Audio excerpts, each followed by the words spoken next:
प्रश्न नंबर है 9 हमारे सामने।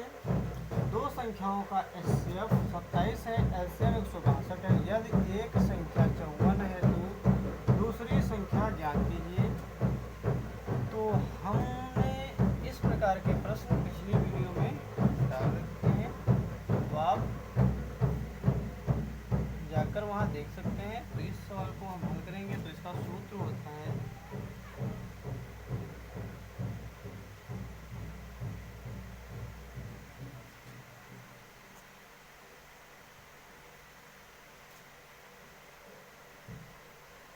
मासा गुणे लासा। मासा गुणे लासा बराबर पहली संख्या गुणे दूसरी संख्या। तो यहाँ पर हमें एचसीएफ दे रखा है, मासा दे रखा है 27, तो यहाँ पर लिखेंगे 27 गुणे लासा में दे रखा है 162, तो 162 बराबर। यदि एक संख्या 54 है तो दूसरी संख्या ज्ञात कीजिए। तो पहली संख्या में दे रखा है, दूसरी संख्या में क्या करना है, ज्ञात करना है। तो यहाँ पर लिखेंगे 54। दूसरी संख्या में पता नहीं तो इसको कुछ मान लेते हैं, एक्स वाई जेड कुछ भी मान लेते हैं, या फिर सेम यही लिख दो दूसरी संख्या। दूसरी संख्या। अब हमें दूसरी संख्या लाना है, ज्ञात करना है। इस संख्या का हमें क्या करना होगा, पक्षांतर करना होगा। तो या तो पक्षांतर ना करो, यहीं से काट लो। 27 एकम 27, 27 दूना 54, और 2 से 162 को काटोगे तो 2 8 16 और 2 एकम 2। इस तरह से काट सकते हो। तो दूसरी जो संख्या आ जाएगी वो कितनी आएगी, 81। या तो इसका दूसरा तरीका ये है कि इस संख्या का इधर पक्षांतर कर लो। तो ये हो जाएगा तुम्हारा 27 गुणे 162 बराबर दूसरी संख्या। दूसरी संख्या ये 54 यहाँ पर गुणे में है दूसरी संख्या के, तो ये बटे में आ जाएगा। बटे में संख्या जब आती है तो हो जाती है भाग में। तो यहाँ पर हो जाएगा 54। 27 एकम 27, 27 दूना 54। 2 से 162 को काटेंगे तो 2 8 16 और 2 एकम 2 81। तो कहने का मतलब हमारा ये है कि दूसरी संख्या जो आएगी वो कितनी आएगी, 81। दूसरी संख्या। नेक्स्ट प्रश्न देखेंगे। आशा है कि ये वीडियो आपको अच्छी तरह से पसंद आएगी, और प्रश्न भी उत्तर जो सवाल हमारा है वो भी आपको अच्छी तरह से समझ में आएगा। प्रश्न नंबर है 10।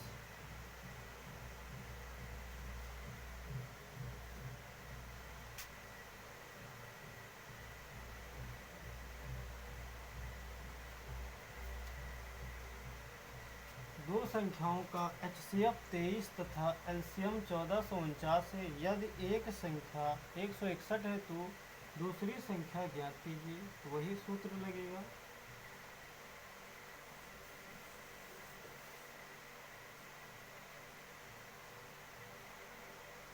मासा गुणे लासा बराबर पहली संख्या गुणे दूसरी संख्या। तुम्हें मासा दिया गया है 23, तो यहाँ पर लिखेंगे 23। लासा कितना है, 1449। पहली संख्या कितनी है, 161। दूसरी संख्या में क्या करना है, ज्ञात करना है दूसरी संख्या। तो यहाँ पर ये गुणे में है, भाग में आएगी। या तो इसको यहीं से काट लो। 161 नवा होता है 1449। तो अब यहाँ पर इधर की संख्या समाप्त हो गई। यहाँ पर 161 नवा 1449। तो यहाँ पर बचेगा 23 गुणे 9 बराबर में दूसरी संख्या। अब हम इसका क्या करेंगे, गुणा कर लेंगे और जो गुणनफल हमें प्राप्त होगा वही क्या होगी, दूसरी संख्या होगी। तो 9 त्रिक 27, 27 के साथ हासिल मिलेगा 2, 9 दूनी 18 और 2 20, 207 जो होगी वो हमारी क्या होगी, दूसरी संख्या। अगर आपको हमारी वीडियो पसंद आती है तो ज़्यादा से ज़्यादा शेयर कीजिए, लाइक कीजिए, तो आपकी अति कृपा होगी। नेक्स्ट प्रश्न देखेंगे। तो प्रश्न नंबर है 11, सिद्ध कीजिए कि करणी 3 एक अपरिमेय संख्या है। तो इस प्रकार के जब प्रश्न होंगे तो हमें क्या करना होता है, यहाँ पर अपरिमेय दिया गया है तो इसका हमें क्या मानना है, उल्टा मानना है, विपरीत। तो अपरिमेय का उल्टा क्या हो जाएगा, परिमेय। तो यहाँ पर लिखेंगे माना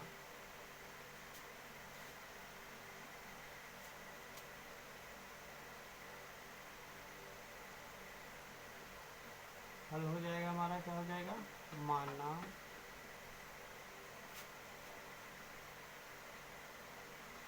करणी 3 एक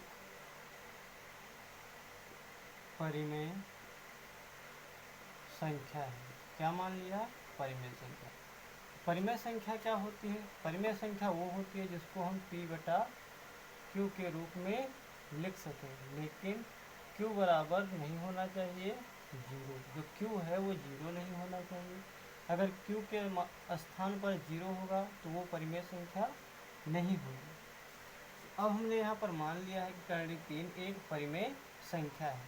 तो जब परिमेय संख्या है तो इसको हम p बटा q के रूप में लिख सकते हैं। तो यहाँ पर लिखेंगे करणी 3 बराबर किसके बराबर है, p बटा q के रूप की है। अब हम यहाँ पर क्या करेंगे, दोनों पक्षों का कर देंगे वर्ग। लिखेंगे यहाँ पर दोनों पक्षों का वर्ग करने पर, वर्ग कर देंगे तो ये हो जाएगा करणी 3 का वर्ग बराबर क्या हो जाएगा, p बटा q का क्या हो जाएगा, वर्ग। तो वर्ग से क्या हो जाएगा, करणी हट जाएगी तो 3 आ जाएगा, बराबर में क्या होगा, p बटा q, p वर्ग बटा q वर्ग। तो यहाँ पर देखिए ध्यान से कि 3 के बराबर में क्या है, p बटा q।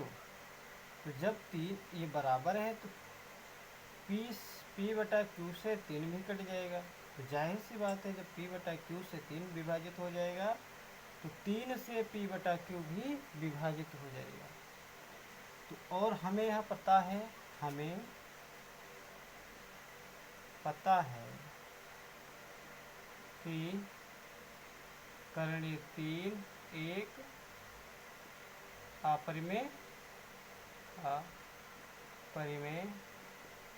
संख्या है। तो यहाँ पर क्या हो रहा है, विरोधाभास हो रहा है। क्या हो रहा है, विरोधाभास। क्यों, क्योंकि हमें पता है कि करणी 3 एक अपरिमेय संख्या है। लिखेंगे करणी 3 एक अपरिमेय संख्या है। नेक्स्ट प्रश्न देखेंगे। अगर ये प्रश्न आपको समझ में नहीं आता है दोबारा हमें कमेंट में पूछ सकते हैं, मैं पूरी कोशिश करूँगा आपको समझाने की। तो प्रश्न नंबर है 12 हमारे सामने, संख्या 20 570 का अभाज्य खंडन ज्ञात कीजिए। तो इसको हमें अभाज्य गुणनखंड से हल करना है। तो यहाँ पर लिखेंगे हल बराबर क्या हो जाएगा, 20 570, 2 से काटेंगे, 2 एक कम 2, 0 का 0, 2 दूना 4, एक बचेगा, यहाँ हो जाएगा 17, 2 अठे 16, 2 पंचे 10। अब इकाई का अंक क्या हो गया, इकाई का अंक हो गया 5। तो 5 हो गया तो 5 जो है 3 से भी कट सकता है इकाई का अंक, और 5 से तो 3 से देखते हैं यहाँ पर काट कर। 3 तियाँ 9, एक बचेगा, हो जाएगा 12, 3 चक्कू 12 और 3 से इसको काटेंगे तो ये कट जाएगा कितनी बार में, 3 दूना 6, 3 दूना 6 बचेगा कितना 2, तो यहाँ हो जाएगा 25। 3 से 25 नहीं कटेगा, 2 से 3 से नहीं कटेगा। देखते हैं 3 का विभाज्यता का नियम क्या कहता है। तो 2 और 1 3, 3 और 8 कितना हो जाएगा 8 और 3 11, 11 5 16, 3 से नहीं कटेगा, 5 से ही काटते हैं। 5 से काटेंगे तो 5 दूनी 10, 2 कटेगा नहीं तो 0 उतार लेंगे, पूरी संख्या लेंगे। 5 25 बचेगा 3, हो जाएगा 5 25 बचेगा 3, हो जाएगा 35, 5 7 35। अब 5 से कटेगा नहीं कटेगा, 7 है।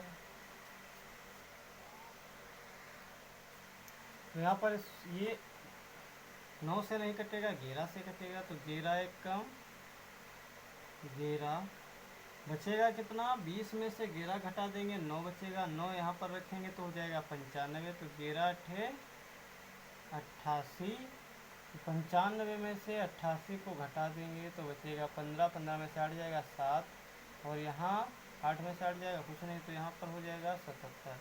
11 7 77। फिर से इसको काटते हैं 11 से, तो 11 एक कम 11 बचेगा कितना, तो बचेगा इसमें 7। तो यहाँ पर क्या हो जाएगा 11, देखो 11 एक कम 11, तो 18 में से 11 घटाएंगे 7 बचेगा, तो 7 इधर रख देंगे तो क्या हो जाएगा 77। तो 11 7 77 और 17 एक कम 17, 17 एक कम 17। फिर से समझो, 2 से काटेंगे तो 2 एक कम 2, 0 का 0 उतर आएगा, 2 दूना 4, 1 बचेगा तो यहाँ रखेंगे, हो जाएगा 17, 2 8 16, 1 बचेगा तो यहाँ पर हो जाएगा 10, 2 पंचे 10। 5 से काटेंगे तो 5 दूनी 10, पूरा कट जाएगा तो 0 उतार लेंगे। यहाँ पर ये संख्या लेंगे तो ये कम है इससे ना, तो ये पूरी संख्या लेंगे। तो जब 2 संख्या उतारते हैं तो यहाँ पर 0 उतार लेते हैं। 5 25, 3 बचेगा, हो जाएगा 35, 5 7 35। 11 एक कम 11 बचेगा 9, 95 हो जाएगा। 11 8 88, 11 9 99 हो जाएगा। तो 11 8 88 और यहाँ पर बचेगा 7, तो यहाँ हो जाएगा 77, 11 7 77। 11 एक कम 11 बचेगा 7, हो जाएगा 77, 11 7 77, 17 एक कम 17। तो ये हो जाएगा 20 570 बराबर क्या हो जाएगा 2 गुणे 5 गुणे 11, 2 बार है तो 2 घात कर देंगे गुणे 17। ये क्या हो जाएगा आंसर। नेक्स्ट प्रश्न देखेंगे। तो यहाँ पर प्रश्न नंबर है 13, अभाज्य गुणनखंड विधि से निम्न संख्याओं का एलसीएम तथा एचसीएफ ज्ञात कीजिए। प्रश्न नंबर पहला हमारा 12, 15, 21, दूसरा है 8, 9, 25। तो सबसे पहले हम पहला प्रश्न हल करेंगे। तो यहाँ पर सबसे पहले हम इनके फैक्टर कर लेंगे। तो यहाँ पर 12 को तोड़ लेंगे,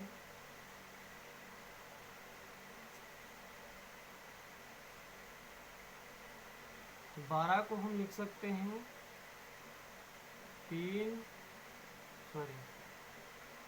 2 गुणे 3, 2 दूना 4, 4 तियाँ 12। 15 को तोड़ेंगे तो 15 को तोड़ेंगे तो ये टूटेगा 3 गुणे 5। 21 को तोड़ेंगे तो ये टूटेगा हमारा 21, 3 गुणे 7, 3 गुणे 7, 3 7 21। और ये किसी संख्या से टूटने वाला नहीं है, और ये जो संख्याएं होती हैं स्वयं से भी टूट सकती हैं एक से। तो 12 एक कम 12, तो इसका एक ये भी हो सकता है। गुणनखंड एक सभी का, हर संख्या स्वयं से 12 एक कम 12, 15 एक कम 15, 21 एक कम 21। तो अब यहाँ पर हमें जो दोनों में कॉमन मिले वो कहलाता है एचसीएफ। तो सबसे पहले हम एचसीएफ निकाल लेंगे। इसमें एक है, इसमें एक है, इसमें एक है, तो लिखेंगे 1 इसमें 3 है, इसमें भी 3 है, इसमें भी 3 है। तो यहाँ पर जो संख्या सभी में मिलती है उसमें से हमें एक संख्या लेनी होती है, 3 हो गया। यहाँ पर 2 है, इन दोनों इसमें 2 नहीं है ना, तो इसमें 2 है। तो जो संख्या, अब 1 मिनट, यहाँ पर हम HCF निकाल लेंगे। तो HCF कितना आएगा? 3। अब हमें निकालना है LCM। तो LCM क्या होता है? तो जो हमें कॉमन मिलता है उसको भी हम लिखते हैं, लेकिन कितनी बार? एक बार। एक एक कितनी बार मिला? तीनों में एक एक, तीनों में एक एक बार मिला है एक, तो एक को सिर्फ हम एक बार ही लिखेंगे। फिर इसमें 3 है, इसमें 3 है, इसमें 3 है, तो इसको भी हम एक बार लिखेंगे। बाकी जो हमें नहीं मिल रहा है किसी में कॉमन, वो हम सेम उतार देते हैं। तो एक मिल गया तो एक लिख लेंगे, 3 मिल गया तो 3 लिख लेंगे कॉमन, बाकी को हम उतार देंगे। 2 गुणे 2, फिर क्या हो जाएगा? 3 तो हमने लिख ही लिया, 2 बचा, 5 7, 5 गुणे 7। तो अब इसका गुणा कर लो। एक का गुणा किसी भी संख्या में करो वही संख्या मिलती। तो 1 में 3, 3 दूना 6, 6 दूनी 12, और 12 पंचे 60, 12 पंचे 60 गुणे 60, तो 7 छंग 42, 0। तो इसका LCM क्या हो जाएगा? 420, 420। अब इस प्रश्न को हम यहाँ पर हल करेंगे, दूसरे वाले को। ये हमारा क्या हो जाएगा? HCF, और ये क्या हो जाएगा हमारा? LCM। तो यहाँ पर 8 को तोड़ेंगे तो ये हो जाएगा 2 गुणे 2 गुणे 2, 2 दूना 4, 4 दूनी 8। फिर क्या हो जाएगा? 9, 9 को कैसे तोड़ेंगे? तो 3 गुणे 3। लेकिन एक बात हमने इसमें बताई थी कि एक जो संख्या है तो वो स्वयं 8 जो है वो स्वयं से कटेगी। तो 8 एक कम 8 कितनी बार में? एक बार में। 9 एक कम 9 एक बार में।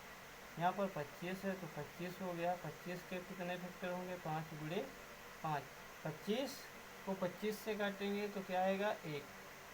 तो अब इसमें हम कॉमन देखते हैं। इसमें 2 है, इसमें 2 नहीं है, इसमें भी 2 नहीं है, इसमें 2 है, बाकी में है ही नहीं, ऊपर 2 2 है। फिर क्या है? 1 1 क्या मिल रहा है? कॉमन हो मिला। तो यही हमारा क्या हो जाएगा? HCF। HCF क्या हो जाएगा? 1। LCM हमें निकालना है। तो 1 को यहाँ पर लिखो या ना लिखो इसका कोई महत्व नहीं है यहाँ पर, क्योंकि किसी संख्या का गुणा करोगे तो वही मिलेगा। बाकी 3 कितनी बार? तो 2 बार। तो 2 दूना 4, 4 दूनी 8, 1 नहीं लिखेंगे या लिख लो 8। फिर 3 तियाँ 9, 5 25, गुणा कर लो। 8 9 72 को 25 से गुणा करो।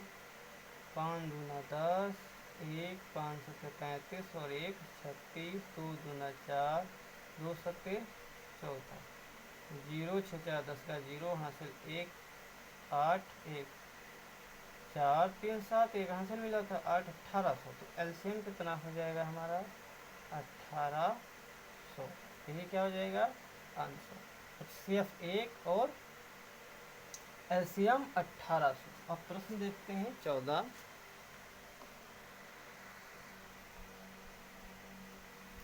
प्रश्न है 14। वह निम्नतम संख्या ज्ञात कीजिए जिसको 35, 56 तथा 91 से विभाजित करने पर प्रत्येक स्थिति में शेष फल 7 है।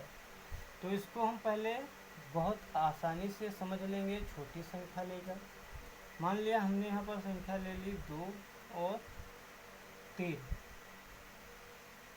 2 और 3 से विभाजित करने पर प्रत्येक स्थिति में शेष यहाँ पर कितना दिखा रहा? 7। हम यहाँ पर शेष दिखा रहे हैं 2 बचे। कितना? 2 आए।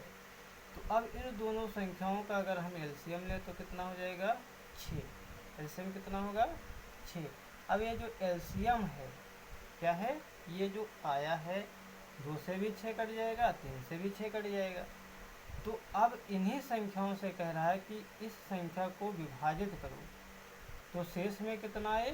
2 आए। तो अब इस 2 को क्या करेंगे? इसमें हम जोड़ देंगे। क्या करेंगे? जोड़ देंगे। तो 6 और 2 कितना हो जाएगा? 8। अब 8 को अगर हम 2 से काटें तो शेष कितना आएगा? 2। 2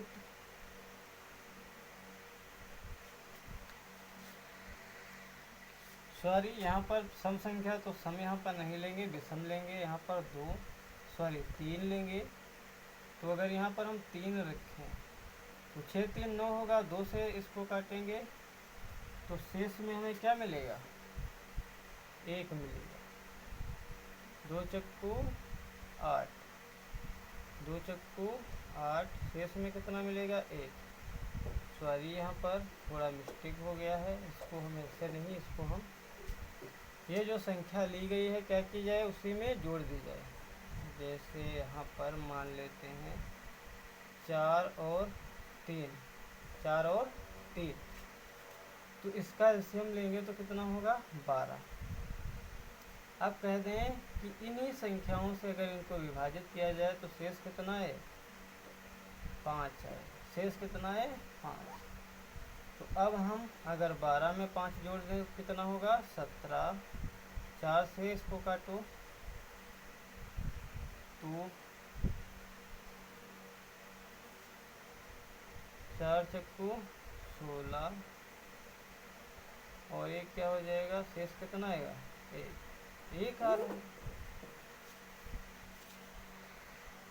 तो इसको हम डायरेक्ट लगाते हैं एग्जाम्पल ना देकर, क्योंकि यहाँ पर रखने से क्या हो रहा है? माइनस का 1 आ रहा। लेकिन इसको भी हम उसी तरह से हल करेंगे जिस तरह से इसको बताया था, तो इतना ही आएगा। देखो क्या करेंगे, सबसे पहले इसका लासा निकाल लेंगे। 35, 56, 91, 2 से काटेंगे तो 35 नहीं कटेगा, उतार लेंगे। 28 दूना 56, 91 नहीं कटेगा, उतार लेंगे। फिर 2 से काटेंगे 14, सेम उतार लेंगे क्योंकि 2 से कटने वाली संख्या नहीं है। फिर 2 से काटेंगे तो 7, 2 सत्ते 14 और 35, 91। अब काटेंगे 5 से, 5 सत्ते 35, 7 एकम 7, 7 नहीं कटेगा तो उतार लेंगे। यहाँ पर 5 से 91 नहीं कटेगा, उतार लेंगे। अब क्या करना है हमें? 7 से काटना, तो 7 एकम 7, 7 एकम 7, 7 एकम 7, बचेगा कितना? 2 यहाँ पर रखेंगे, 21 हो जाएगा। 7 त्रिक 21, अब 13 से काट देंगे तो ये हो जाएगा 13 एकम 13। अब इसका क्या करेंगे? गुणा कर लेंगे। देखो 2 दूना 4, 4 दूनी 8, 8 पंचे 40 और 40 सत्ते हो जाएगा 280। 40 सत्ते 4 सत्ते 28 हो जाएगा 280 गुणे 13। तो 13 का पहाड़ा 0 में पड़ेंगे तो 0 आएगा। 13 8 104, हासिल कितना मिलेगा? 10। 13 दूना 26 और 10, 13 दूना 26 और 10 36, कितना हो जाएगा? 3640। प्लस क्या हो? ये प्लस इसमें 7 जोड़ दिया जाए तो इन संख्याओं से 35, 56, 91 से अगर इसमें भाग दोगे तो प्रत्येक स्थिति में कितना बचेगा? 7। तो इसमें क्या करेंगे? 7 जोड़ देंगे तो ये आ जाएगा हमारा 3647 आंसर हो जाएगा। धन्यवाद। अगर हमारी वीडियो आपको अच्छी लगे तो ज़्यादा से ज़्यादा हमारी वीडियो को सब्सक्राइब कीजिए, लाइक कीजिए, शेयर भी कीजिए। आपकी अति कृपा होगी, क्योंकि हमें वीडियो बनाने में बहुत ज़्यादा मेहनत लगती है। इसलिए आप ज़्यादा से ज़्यादा शेयर कीजिए जिससे अन्य लोगों को भी इसका फ़ायदा हो सके। धन्यवाद।